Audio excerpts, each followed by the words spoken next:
नमस्कार मित्रों, मैं के सुमन आप सभी को आपके अपने YouTube चैनल स्मॉल गुरुजी पर स्वागत करता हूं। आज मैं आप लोगों को क्लास 10th के अध्याय 1.2 को हल करूंगा और इसका ये दूसरा पार्ट होगा। प्रथम पार्ट में जो मतलब प्रश्न संख्या 1 और 2 उसको हल कर चुके हैं और आज प्रश्न संख्या तीसरा को हल करूंगा और उसके आगे जहां तक होगा उसको हल करने का प्रयास करूंगा। तो चलिए आपको बिना समय गवाए आपके सवाल पर ले चलता हूं। आपका सवाल है, ये तीसरा नंबर है, अभाज्य गुणनखंड विधि द्वारा निम्नलिखित पूर्णांकों के HCF तथा LCM ज्ञात कीजिए। तो आपको इससे पहले ढेर सारे वीडियो अपलोड कर चुके हैं। HCF मतलब कम वाला, LCM मतलब अधिक वाला, अलग अलग करके समझाया है। वो सब वीडियो आप देख सकते हैं और इसमें तो आपको नहीं समझने का बात ही नहीं है। तो एक नंबर है, एक नंबर देंगे और हल लिखेंगे। 12 का अभाज्य गुणनखंड लिखेंगे, 1 गुना 2 दूना 4 तिया 12, फिर 15 का अभाज्य गुणनखंड लिखेंगे, 1 गुना 3 गुना 5, फिर 21 का लिखेंगे, 1 गुना 7 तिया 21 होता है, 3 गुना 7। तो इसमें ये क्या है, तो गुना करने पर इतना आना चाहिए, 3 5 15, ये सब यही आना चाहिए।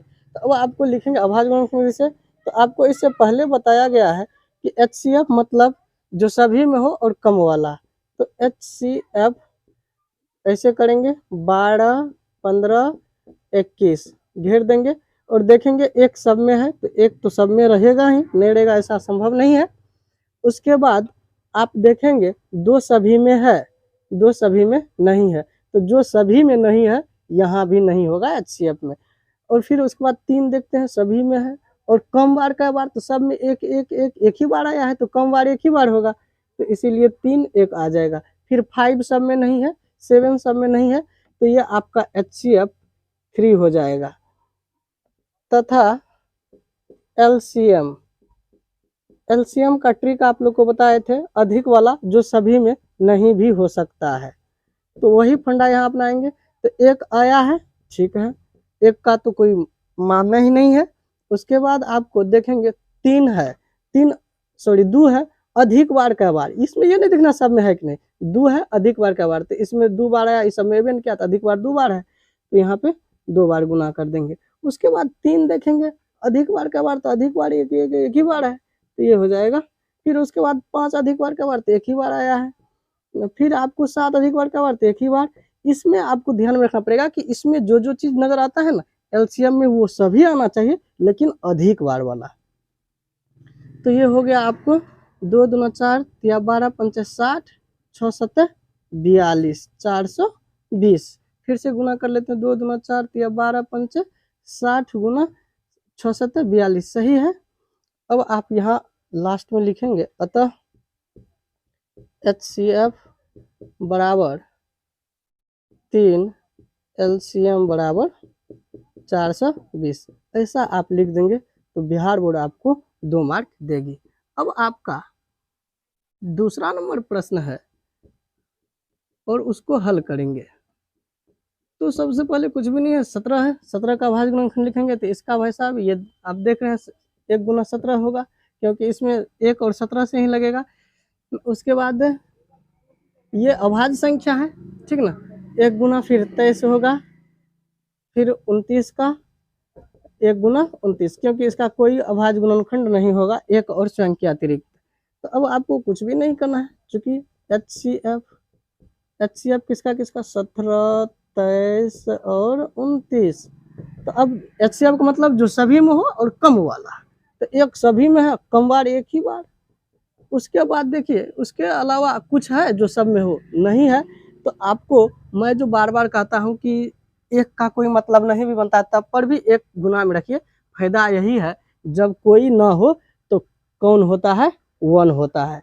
तो इसीलिए यहाँ पे जब आप डायरेक्ट 17 23 29 लिखते तो आपको एक का समझ में आता नहीं, तो एक सभी में होता है और कम बार यही है, एक बार।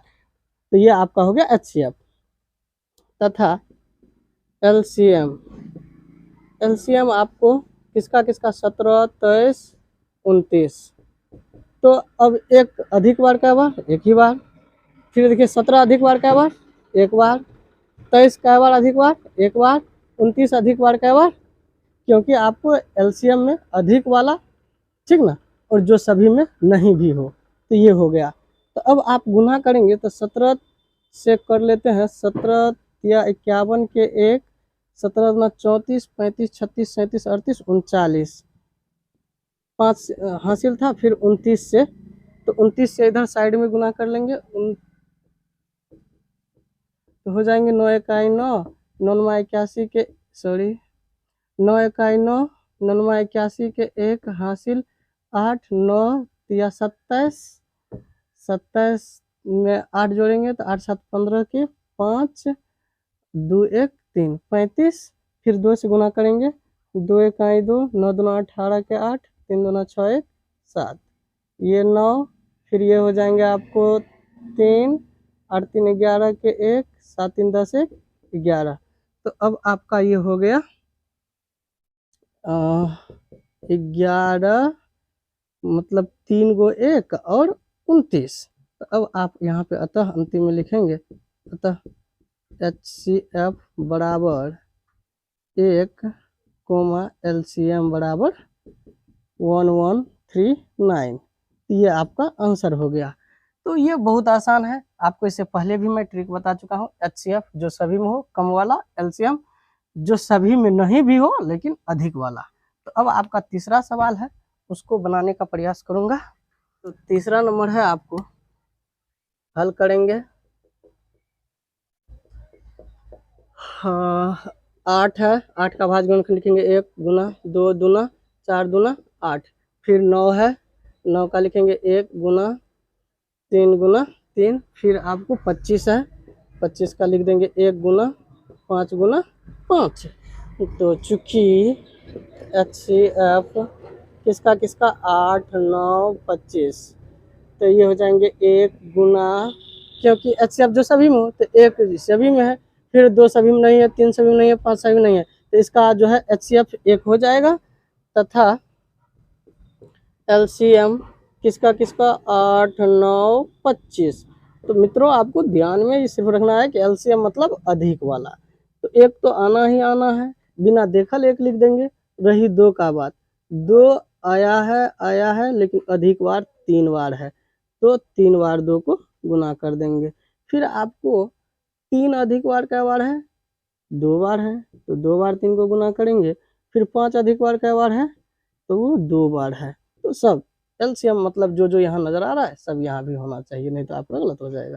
तो 2 दूना 4 दूना 8, 8 5 40, 40 गुना 5, तो 4 5 20, 200, 3 तिया 9, हो जाएगा 9 दूना 1800। तो अतः HCF बराबर हो जाएंगे आपको 1 और LCM बराबर हो जाएंगे 1800। ये आपका आंसर है। अब ये आपका चौथा प्रश्न है, HCF 306,657 बराबर 9 दिया है, LCM 306,657 ज्ञात कीजिए। तो इसमें जो है आपको इस सवाल को बनाने से पहले आपको ये देखना मोस्ट इम्पोर्टेंट है, मतलब अगर आप ये नहीं जाने तो आपका ये नहीं बनेगा। तो यहाँ पे दिया गया है 2 संख्याओं का गुणनफल बराबर HCF गुना LCM, मतलब 2 संख्या कौन कौन, एगो पहली होगा एगो दूसरी होगा, तो पहली संख्या गुना दूसरी संख्या बराबर HCF गुना LCM। तो इसमें पहली दूसरी ये 2 पूर्णांक है और इसी का HCF और LCM है। तो अब आपको अगर HCF निकालना हो तो LCM को इधर बट्टे में भेज सकते हैं, तो यहाँ पे लिखे HCF बराबर पहली संख्या गुना दूसरी संख्या बटे LCM। ये LCM कहाँ, जो चीज गुना में है वो भागा में जाएगा, तो यहाँ पे वही हुआ है। अगर आपको पहली संख्या निकालना हो तो दूसरी संख्या इधर बट्टे में जाएगा, तो यहाँ पहली संख्या बराबर हो गया HCF गुना LCM बटे दूसरी संख्या। अगर दूसरी संख्या कहता तो पहली संख्या को बट्टे में भेज देते, अगर LCM कहेगा तो HCF को बट्टे में, HCF कहा तो LCM को बट्टे में। इस प्रकार से ये आपको दिया हुआ है। तो अब इसको हल करेंगे, ये बहुत आसान है, तो हल लिखेंगे और तुरंत इसका सोल्यूशन निकाल लेंगे। तो आपको मतलब गिवन लिख सकते हैं, GIVEN, मतलब दिया है क्या, HCF बराबर 306 657 बराबर 9। तो आप यहाँ लिख सकते हैं, यहाँ पहली संख्या, इसमें पहली है ये दूसरी है, तो पहली संख्या बराबर हो जाएंगे 306, दूसरी संख्या बराबर हो जाएंगे आपको 657। तो आपको ज्ञात क्या करना है, एलसीएम। तो एलसीएम बराबर आपको फॉर्मूला हो जाएंगे, इधर ये एलसीएम है तो एचसीएफ को इधर बटे में भेज देंगे, तो पहली संख्या गुना दूसरी संख्या बटे एचसीएफ। तो आपको कुछ नहीं करना है, तो यहाँ लिखेंगे पहली संख्या गुना दूसरी संख्या बटे एचसीएफ। यही यहाँ से आपको समझ में आ जाएगा। जो चीज़ निकालना हो, पहली संख्या निकालना हो तो दूसरी संख्या को बटे में भेज देंगे, दूसरी निकालना हो तो पहली को बटे में भेज देंगे, एचसीएफ निकालना है तो एलसीएम को बटे में भेज देंगे, एलसीएम निकालना है तो एचसीएफ को। तो वही यहाँ पे किए हैं। तो अब आपको कुछ करना ही नहीं है। तो पहली संख्या है आपको 306 गुना दूसरी संख्या है 657 और बटे एचसीएफ आपका दिया हुआ है 9। तो 9 से आप इसमें भगा देंगे, 9 तिया 27, फिर 9 चौका 36, तो ये कट जाएगा। फिर इससे इसको हम लोग गुना कर लेंगे, 657 गुना 34, तो हो जाएंगे 7 चौका 28 का 8, 4 पंच 20, 20 2 22 और 6 चौके 24 2 26, 7 तिया 21 के 1, 5 तिया 15 2 17 के 7, 6 का 18, 1 19, 8 3 7 6 13 के 3, 9 2 11, 1 12 के 2, 1 1 2, तो हो जाएंगे आपको 22 23 8। यही आपका आंसर हो जाएगा। तो या तो नहीं तो आप अंतिम में लिख सकते हैं। अतः LCM ऑफ किसका 306 और 657 बराबर 22 33 8। ये आपका आंसर हो जाएंगे। अगर आपको इसी प्रकार का और सवाल देखना है तो आप इस स्मॉल गुरुजी जो चैनल है इसको आप सब्सक्राइब कर लीजिए।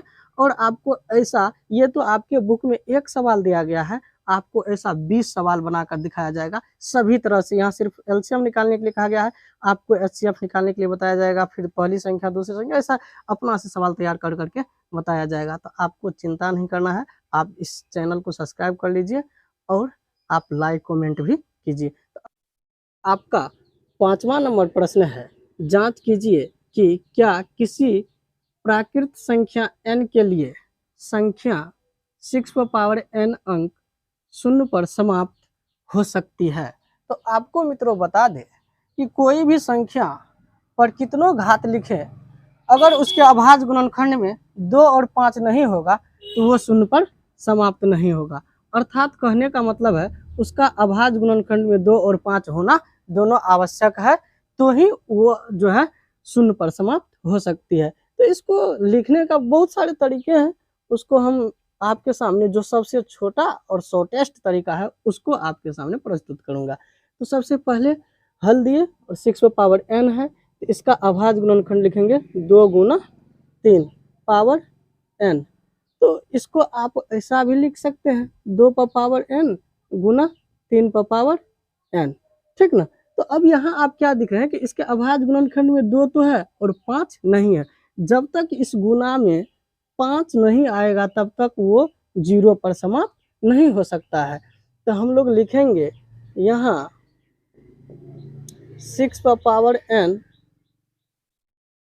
अंक का अभाज्य घरसू का 9 खन स्वर ड 2 पर पावर n गुना 5 पावर m के रूप का नहीं है, इसलिए किसी प्राकृत संख्या n के लिए 6n अंक शून्य पर समाप्त नहीं हो सकती है। तो ये हो गया आपका आंसर, और इसमें आपको 2 मार्क पक्का मिल जाएगा।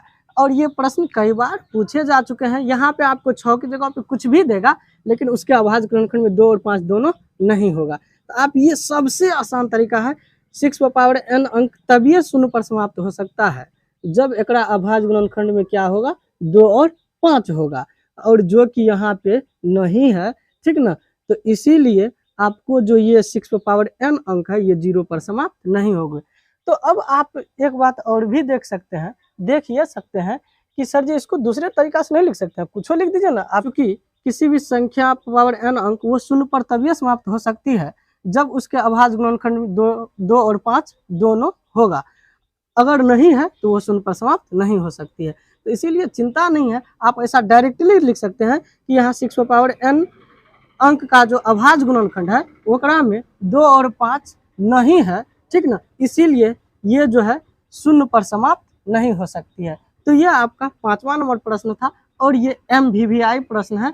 और अब आपका 6ठा नंबर प्रश्न है, कहता है व्याख्या कीजिए कि 7 गुना 11 गुना 13 प्लस 13 और 7 गुना 6 गुना 5 गुना 4 गुना 3 गुना 2 गुना 1 प्लस 5 भाज्य संख्याएं हैं क्यों।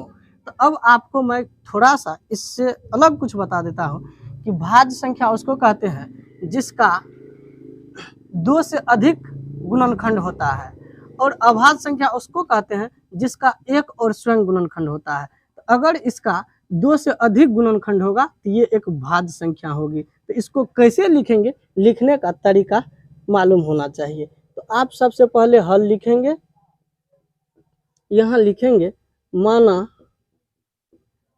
a बराबर, इसको a मान लेंगे, इसको b, 7 गुना 11 गुना 13 प्लस 13। इसमें प्लस के इधर भी 13 उधर भी 13 है, तो जो प्लस माइनस के इधर उधर आता है उसको कॉमन ले लेते हैं। तो ये 13 कॉमन आ जाएंगे, तो 7 गुना 11 गुना 1 प्लस 1। तो अब आप इसको क्या करेंगे, तो आप ये लिखेंगे 13 गुना 11 7 77 प्लस 1 78।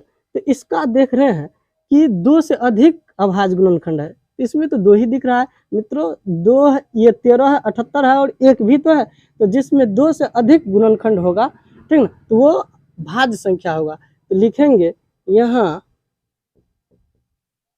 a का अभाज्य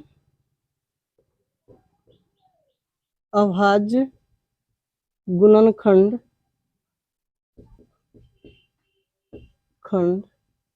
में, यहाँ a का अभाज्य गुणनखंड में 1 के अतिरिक्त 13 और 78 भी है, इसलिए a एक भाज्य संख्या है। ये शायद समझ में आ गया होगा। भाज्य उसी को कहेंगे जिसमें मतलब 1 से अधिक मतलब 2 से अधिक गुणनखंड होना चाहिए। तो आपको यहाँ पे एक तो सबका गुणनखंड होता है और एक के अतिरिक्त 2 गो और है, 13 और 78 है। तो यहाँ हम लिखे यहाँ एक का अभाज्य गुणनखंड में 1 के अतिरिक्त अन्य 2 संख्या मतलब 13 और 78 भी है, इसीलिए ये एक भाज्य संख्या है।